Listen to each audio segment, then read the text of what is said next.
Gusto mo ba mag-vlog kaya lang nahiya ka humarap sa camera o kaya nahiya ka na marinig ng mga friends mo ang inyong boses? Meron pong isang applications na hindi nyo na po kailangan na kayo mismo ang magsalita kasi mismo yung applications ang magsasalita para sa inyo. Open lang natin ang Play Store. Ito po yung ginagamit kong applications. Dito po sa may search engine, itype lang natin ang CapCut. CapCut po ang gagamitin natin. Sa mga gusto dyan mag-vlog na nahihiya magsalita, ito na po yung hinihintay nyo. Click nyo po yung open. Kapag na-install nyo na po yung applications, click natin ang new project. Click po natin yung video natin, then click add. Ngayon guys, ilalagay nyo lang po dito kung ano yung sasabihin nyo sa video.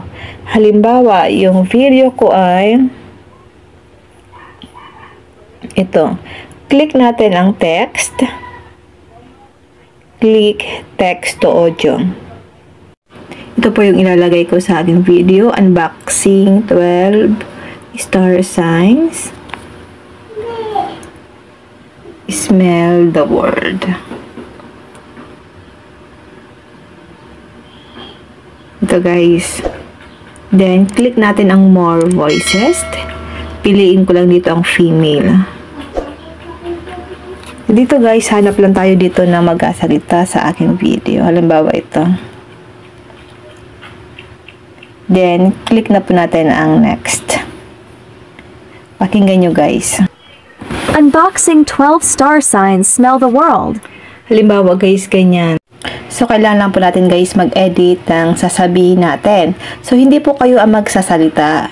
Mismo yung applications po pwedeng pagsalita para sa video nyo. So, kailangan nyo lang pong i-edit kung ano po yung sasabihin nyo sa video. Napakadali lang po nito guys. So, at least nakakagawa kayo dito ng video gamit po itong ating CapCut na applications. Ganun lang po ang gagawin nyo. Ulit-ulitin nyo lang po. Click nyo po ulit ang text to audio para po makapag-edit ulit kayo ng video. Lalong-lalo na po kung beginners pa lang tayo na nagko-content at nahirapan talaga tayo mag-voice over. Siyempre sa una mahirap talaga po mag-voice over, lalo na kapag wala pa tayo masyadong alam sa pag-edit ng video. Pero ito po talaga yung applications na madaling matutunan sa pag-edit ng mga video. Yan, pag lagay ng voice na hindi po kayo ang magsasalita, madali lang po itong matutunan guys, okay? Ganun lang po guys, ulit-ulit lang po yung gagawin nyo dito, text to audio, then edit nyo po ulit yung inyong sasabihin. Then kapag okay na po ito, click nyo na po yung export. Huwag nyo pong gagamitin yung may pro kasi kapag pro po may bayad yan. So hindi nyo po yan masisave yung inedit nyo sa inyong mga cellphone, okay? Kapag okay na yan, click nyo po yung export para masave yan sa inyong mga gallery. Then, pwede nyo na siyang i-post sa inyong mga Facebook account, sa inyong YouTube, o kaya sa inyong mga TikTok account.